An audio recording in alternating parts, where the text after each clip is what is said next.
Hello, this is a brief prologue, just introducing this episode. I made the same mistake a bunch of times. I kept calling our character, whose name is Krista Sutton, Charlotte Sutton, or Charlotte. It's I didn't intend to change the name or anything like that. It's just a mistake. I have another character that I call Charlotte, who was in the Savage World slash Ironsworn playthrough that I tried to do and abandoned because I didn't think it worked very well. And so my brain just keeps going back to Charlotte, I think because both of their names start with a C and an H.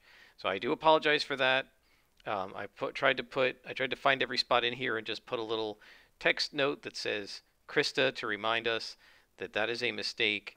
Her name is Krista, not Charlotte. So I hope that doesn't bother too many people, but it's just an unconscious mistake that I was making throughout this episode. Even right at the beginning, I kept calling her Charlotte. So I do apologize for that. And now for the episode. Ship's log.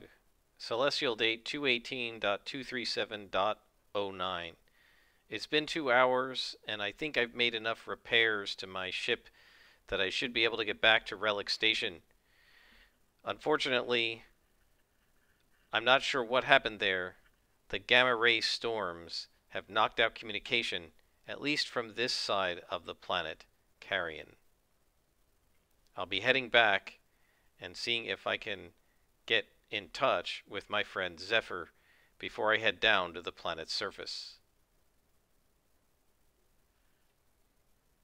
Hello and welcome. I am Scrapperlock, and this is Starforged Alpha Cluster.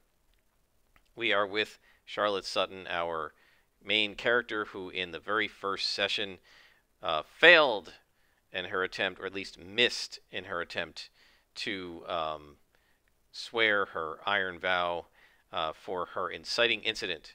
So before we go on with that, I've started working on some lore, and one of the ideas I have is celestial dates, kind of like star dates in Star Trek. We got to the Forge a couple hundred years ago. I randomly rolled some dice and got 218. And so what we do is we mark the year, how many days in the year up to 365. Nobody in the Forge is quite sure why we use 365 days. It's just what they were using on the Generation starships. And then a pulsar was discovered shortly after we arrived in the terminus that has a period that goes fast enough that that is what we define as a Forge second. And 60 seconds is a minute, and 60 minutes is an hour, and 24 hours in a day, and 365 days in a year. And so we are on the 237th day of the 218th year since we arrived at the Forge, and we started in the 7th hour, so it was quote-unquote morning. And so we got a little bit of a mistake here in the formatting, so let me see if I can fix that. Yep. So Krista, our main character, she arrived at the station, and she got in touch with her friend Zephyr, and Zephyr told her that another friend of hers, whose call sign is Dagger, went down onto the surface of the planet Carrion here, which has got a corrosive atmosphere and has a vault in it. And she went down to look at the vault and never came back. And so Krista asked to borrow one of the environment suits that they have at the station, but it turns out they don't have any more. They don't have any to spare. And so Krista said, all right, I'll use my own environmental suit. And then she tried to swear an iron vow to rescue Dagger. And as she was doing it, the station alarms went off because an energy storm, a space storm, was coming through. And so Krista immediately ran back to her ship, and because the storm was coming from this direction through to Relic. And so she got in her ship and went around the other side of the planet. We faced danger, and we got a weak hit. So she made it there, but not fast enough, and the ship withstood some danger. I did make a mistake. I should have reduced the ship's integrity first before rolling, but we rolled so high. We rolled an 11, which is too high anyway. You can't roll over 10. So it would have been rounded down to 10, and if we take off 1 integrity, the total is still 10. That was a strong hit either way. Krista then fired up the engines and tried to get the ship around the planet before the next wave of energy hit. We got a weak hit, so she wasn't quite strong enough, so or fast enough. So she got hit again. Sort of glanced off the ship as we went around the side of the planet, and so Krista lost some momentum. And so my interpretation of that is she has spent a couple of hours now. It's now the 9th hour of day 237. It's 9 a.m. And although they wouldn't call it a.m. Because that has to do with the prime meridian, right? And there's no planetary reference when you're in space. But she spent about 2 hours fixing the Stormswept, which is her ship. And so what she's going to do now is she's going to engage the thrusters and send it back around to Relic, and she wants to dock in Relic Station. And I guess one of the questions we have is, has Relic Station survived well enough that that they can that they can actually let her dock there? Did it fry everything? I'm going to say, because Relic Station is a space station and it probably has some defenses, that it's unlikely that it's fried everything. I'm going to say that's unlikely. So let's see. No. So everything isn't fried, and and so as she comes around the planet, she's able to reestablish communications with the base. So she gets on the radio and she says, "This is Krista Sutton on the Stormswept calling Relic Base. Do you read?" And there's static, and she says, "This is Krista calling Relic Base. Do you read? This is the Stormswept calling Relic Base. Do you read?" And finally, some static comes back, and then you hear a staticky voice that says, "We read you, Stormswept. We're picking up the pieces here, but you should be able to dock again." And so she takes her ship and she lands it. She sort of locks it into the dock. The docking clamps come out. The gangway comes up and seals around the exit of the ship and makes a seal for an airlock. And then Krista is going to go ahead and grab her environmental suit, because she knows she's going to need that, and we do have that as some of our gear, right? She has a sealed environmental suit. However, when we start paying the price with this, one of the things that's going to happen is this environmental suit could potentially start getting damaged in the corrosive atmosphere. So she docks her ship and she gets back out. And the first thing she's going to do is go back to sort of Module 04, which is the Outer Ring lab where her friend Zephyr was. And she's going to go there and hit the beeper, and the beeper doesn't work. So she bangs on the door, and she sees the door is partly open, and these fingers grab it, and her friend Zephyr pushes the door open, and Krista helps her push it. And she says, "Boy, that really fried you guys, didn't it?" And Zephyr says, "We're still picking up the pieces. We're still repairing things. It happens every so often, but at least there's enough shielding here that nobody is harmed biologically by this stuff." And so Krista's going to then, I guess she's going to ask some questions about the energy storm, right? It makes sense to ask what's going on. And all we know right now is that there are energy storms rampant throughout here. So I think one of the things she's going to ask, and let's maybe gather information, right? She's going to say to her friend Zephyr, "What do you know about these storms? I mean, what's the source? Do you know where they're coming from and what's causing these storms? Has this been going on a long time? Is this something new? Should I have to park my ship around the other side of the planet? How am I going to do that and still dock here? I don't want my ship to get damaged while I'm down on the surface. How often does this happen?" So she starts firing a bunch of questions at Zephyr, because she's curious, right? And also she's a little worried about her ship. So let's gather information and see what happens. So we're rolling plus wits. I don't think there's nothing that we can add to it, so we just roll it. and we get a weak hit. So the information provides new insight, but also complicates the quest. Envision what we discover. So let's add the momentum, right? Because we take +1 momentum. And then we can do a story clue. So let's go ahead and roll that. And the story clue involves an organism or biological evidence. So I think what she's going to say is, well, it turns out that these gamma radiation bursts are not created by a stellar object as far as we know. We believe that there is a giant space organism out there that is throwing off this energy, and it moves through the sector, and when it comes close to here, it throws off this energy, and the energy reaches us. And so Krista says, well, what the heck kind of an organism, a space organism, would do this? And so I think what we're going to do is we're going to use the oracles to create a creature. And so let me pause this while I read through the tables first, and then I'll roll on them. All right, so I'm going to do this as a journal entry because the foe wants the pre-made creatures for the foe type of character, but this is really a custom creature. So the environment is going to be space. I guess we could roll the scale, but I think what we want to do is ask the oracle instead. It's got to be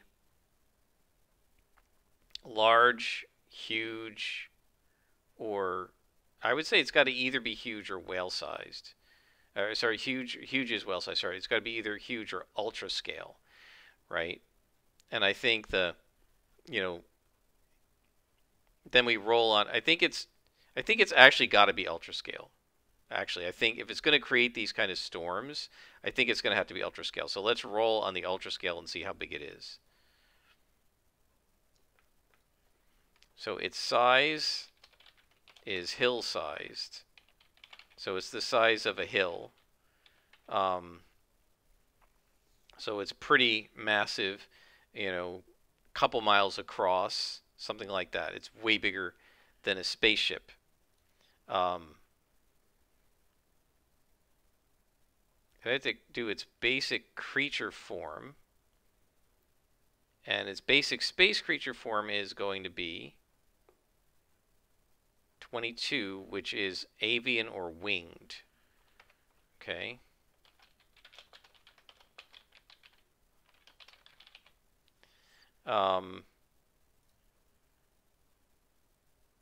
And then we do the first look. And how many times do we do that? Once to twice. So we'll roll one of these. And then if she encounters it, we'll roll it again. So the first look on it is faceless.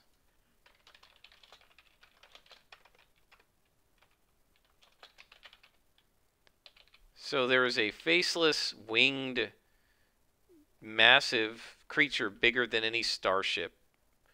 At least other than the generation ships that brought us here. Massive, massive creature that is throwing off these gamma ray bursts and is migrating through the sector.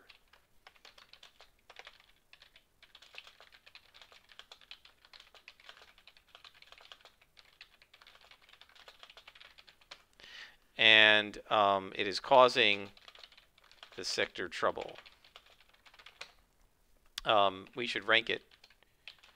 I think this is going to be formidable.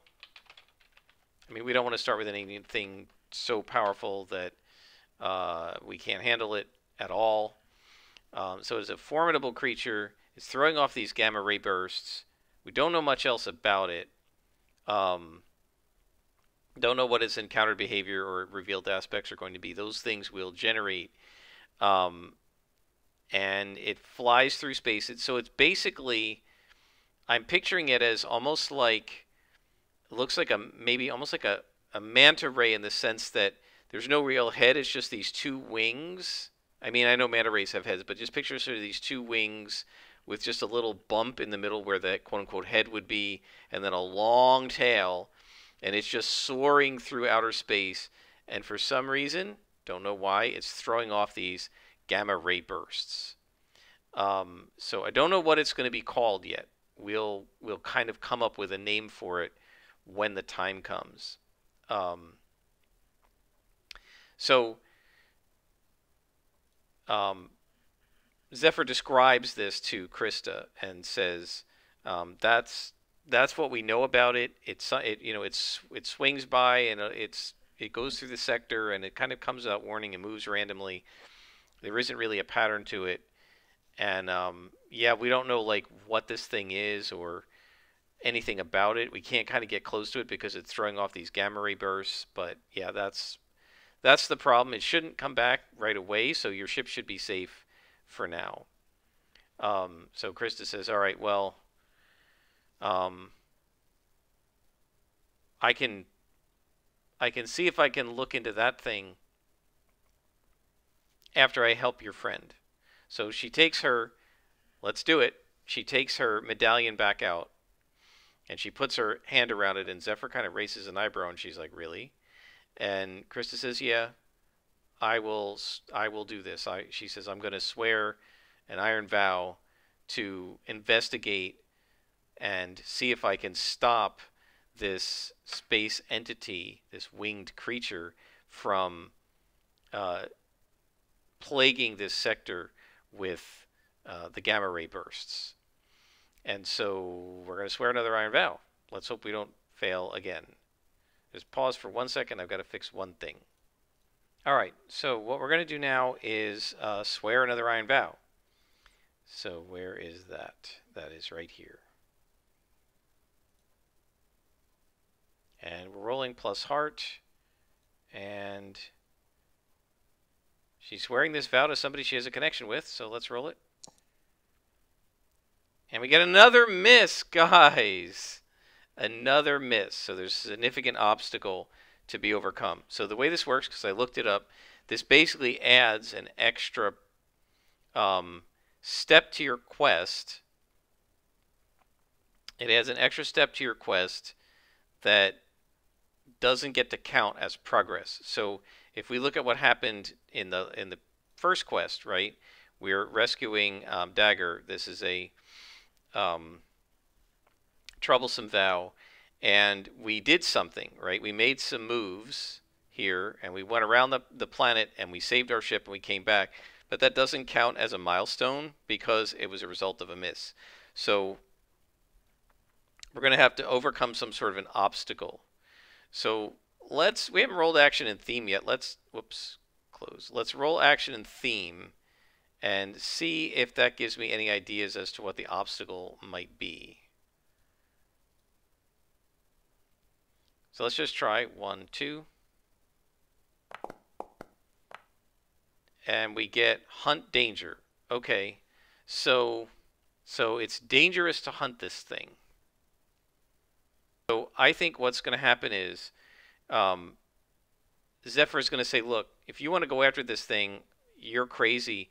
You're going to need some kind of shielding on your ship, at least like in the command center and the bridge and engineering and anything that's fragile. You're going to need some kind of shielding on your ship, or this thing will just leave you dead in space as soon as it hits you with a gamma ray burst. So she's going to have to get shielding for her ship before she can even begin the quest. Right, so we're going to add another vow. Nope, that's not what I wanted. Let's delete this. How do we delete it? I don't know how we delete that, but I want to add a vow. And that is, so this is to find and stop the space entity. Okay, and what we're going to say here is before doing this, we need some kind of gamma ray burst shielding for the storm swept.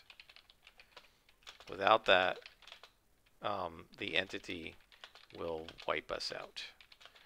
All right, and so this must be done before starting any milestones because it's the result of a miss. Right, so the way it works is if you get a miss, basically it adds an extra milestone that doesn't give you any progress. We're going to call this a dangerous vow. And so now, how do I get rid of this progress? Maybe if I edit. Yes, here we go. So we can delete that bar. All right. So we have we have 3 iron vows now. And we missed on 2 of them, which is not great. And we didn't miss on the background vow because you don't roll it, or I'm sure I would have missed that too. And you can see that my dice are just as unforgiving digitally as they are in person. So she says, all right, well, I'm going to go down and help your friend first, and then I will, I'll work on this, trying to deal with this space bird.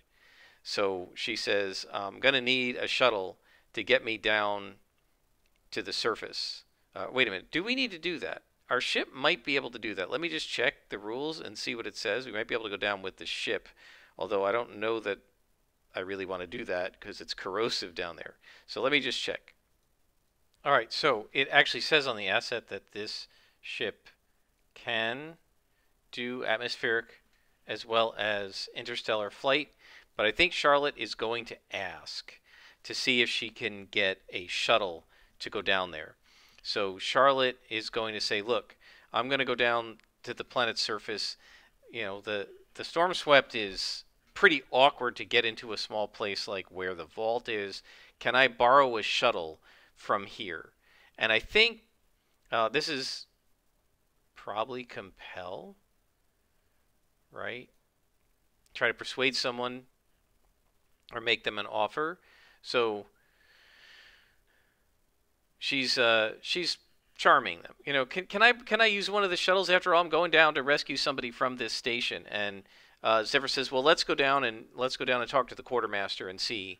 And so the 2 of them go down and they walk to the quartermaster, and Charlotte explains what she's going to do. She explains, look, I'm going to go down and try to help one of the crew members that's lost down there. Nobody else wants to go down. I'm going to use my own environmental suit.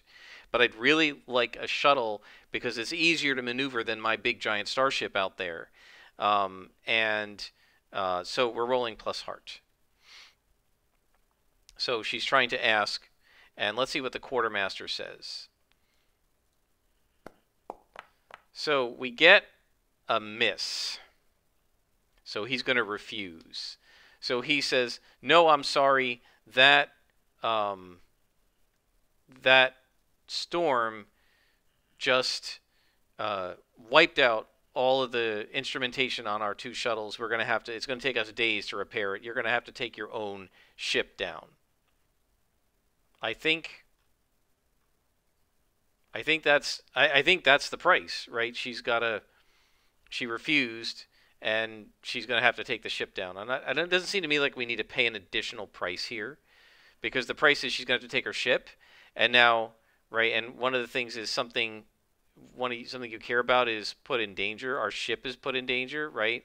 And so it's not going to take damage immediately, but as it goes through the atmosphere, if we miss on our travels and stuff, then it's going to start enduring damage from the corrosive atmosphere, just like our environmental suit. So Charlotte sighs, and Zephyr looks at her apologetically, and she says, all right, I guess I'll go down with the storm swept. I just hope I can make it back up and it doesn't completely destroy that ship. And so she goes back out, and now Zephyr says, look, I wish I could come with you, but I really don't like leaving the safety of the lab. And Krista says, maybe did I call her Charlotte? Krista? Charlotte was a different character I had. Krista says, it's all right. I'll go ahead and do it. And so she leaves, and she goes back into the airlock, and she goes back into the ship, and Iris kind of is floating around there greeting her, and she says, yeah, I know, I've been back and forth a lot, haven't I? She says, Iris, you're going to stay here. I know you could help me in the vault, but I don't want you to get damaged. So you're going to stay here and watch over the ship. And Iris kind of like, because it wants to come You know, it's designed to do this, and it's semi-autonomous, but it obeys and it goes and docks itself in its charging station. And so now we're going to head down. So the way I'm going to do this, Val, if we look at it, we have to get to the surface, and then we have to navigate through the vault to find Dagger. So that's going to be an expedition, but getting to the surface is not. Sean's pretty clear about this. You don't make the undertake a journey steps as individual milestones, right? Undertaking the journey is one of the milestones, but there are other milestones on your quest. So we've got to get to the surface, we've got to navigate the vault to find Dagger, and then we've got to return Dagger to the relic. And so I guess what she does is, so she disengages the docking clamps and the airlock, and she floats. Her ship floats away from Relic Station, and Krista looks back at it and she kind of sighs and she says, "How do I get myself into these things?" And she just pulls the medallion out with the chain and she looks at it and she says to herself, "Pyro, did you know what you were getting me into when you handed me this thing?" And then she puts it back down under her shirt and she starts pressing switches and buttons and flipping switches and clicking the stuff above her, and she pushes forward on the controls, on the thrusters, and she heads into the atmosphere and down into the corrosive, toxic atmosphere of the planet Carrion. And there are these sulfuric, sort of sulfuric acid clouds and sort of carbon dioxide and hydrochloric acid atmosphere and steam, and she's already getting sensor buzzing from the ship where it's detecting potential issues. And so now she's going to face danger to head down. She's heading down toward this barren vault, and she's going to look for a place to land. So so I think this is facing danger, guys. Where is that? Yeah, so I think we're going to face danger. So she's doing something risky, and she's going to go down with expertise, right? She's going to be careful about it. She's not doing it quickly. She's trying to do it smart and try to avoid all of the nasty tendrils of sulfuric acid clouds and kind of dodge and avoid those and look for a proper landing site and everything. So we're going to face danger. I can't believe this character hasn't gained hardly any momentum in this whole entire game so far. So we're facing it with wits. For once I have decent wits, and we actually roll a matched strong hit. So we get +1 momentum. So she successfully navigates, and we get an opportunity. So let me look at the oracles here and see what we want to roll. Let's try rolling action and theme and see what the opportunity is.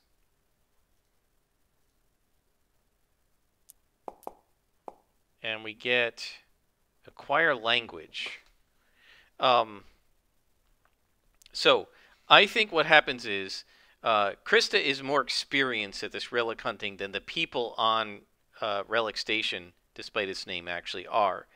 And so as she flies in toward the vault, and we don't know what it looks like yet, but as she flies in toward the vault, she starts fiddling the dials on her scanners and her communications array, and what she picks up is a landing beacon that was left by the original creators of this vault.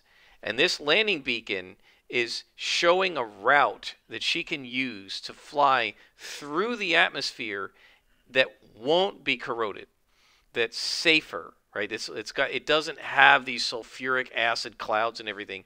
And so she's able to follow, almost like going down a luge or something, she's able to follow the beacon down into the atmosphere, toward the surface, toward this vault, so that she can actually get there without doing any damage to her ship. And so she heads that way, and slowly gets to the surface. And at this point, we need to generate the vault, right? So the first thing that you'd look for is the location, but we know that it's planet side. So let's just create a journal entry, and we're going to call it the Barren Vault. We'll just call it actually Carrion Vault. And we know that its location is planet side on Carrion. And so we'll go ahead and here we go. And we're going to just link that there. And so we know that, and then we're going to look at the scale. Now, I'm not going to roll the scale here because, again, this is our starting one, and also we know this is a barren vault, so I don't think it would be gigantic. So I think it's either going to be minor or typical, limited in scope. So let's ask the Oracle, is it typical? And I think that's likely. So let's ask the Oracle, and we're going to say that it's likely that it's typical. And the answer is it typical? Yes. So it is. Its size is typical. Limited in scope. Okay. So that is the scale of the vault. The next step is to look at its shape and its material and its form. So we're going to start with form. So what kind of form does it have? So its form is a structure. So it's some kind of a building. And then the next thing you do is the shape, and then we do the material. So shape.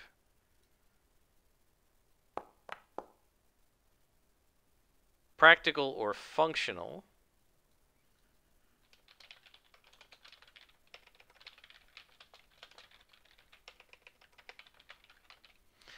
Okay, so I think because this was a beacon, it is some kind of a hangar, right, or a starport for an ancient civilization. I think it's a hangar. I like that. And then its material, it is made out of industrial metallic.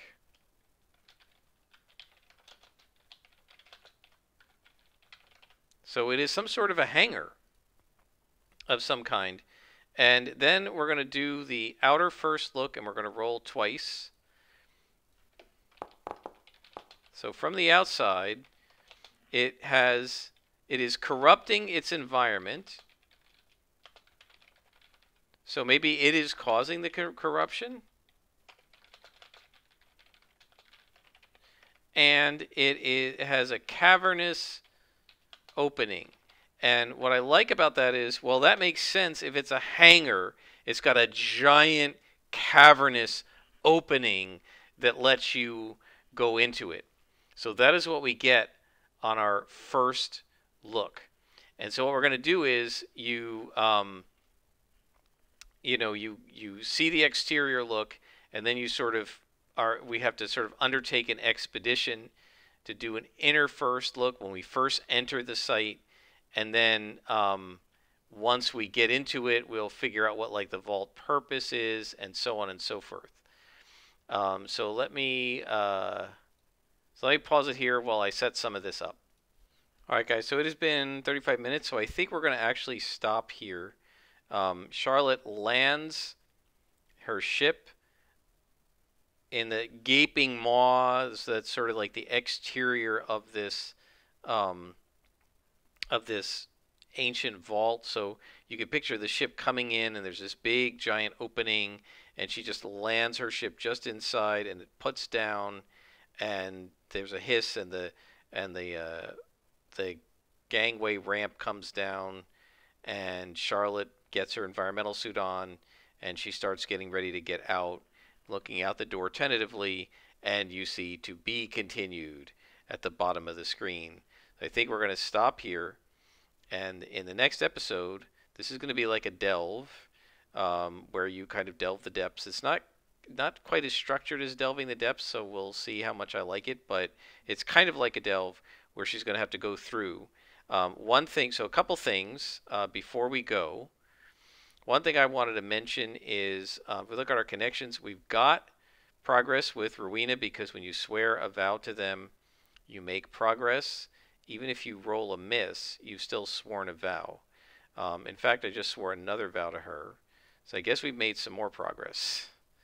Um, so the progress is going really fast because she's just a troublesome quote unquote rank. So I think if we bring Dagger back, that'll be enough progress to go ahead and form a bond with Rowena. But in terms of our inciting incident, remember one of the jobs we had was to get to the surface, and we have now done that. So we should be able to cross that off, and we have now made progress.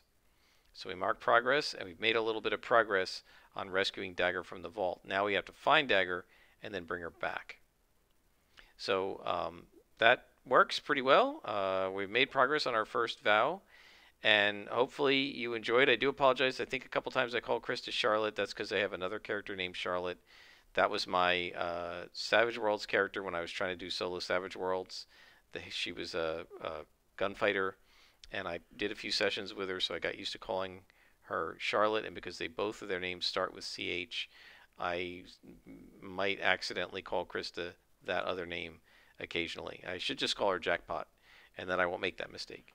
Until next time, guys, I hope you've enjoyed. I am Scrapperlock, and this has been Starforged Alpha Cluster.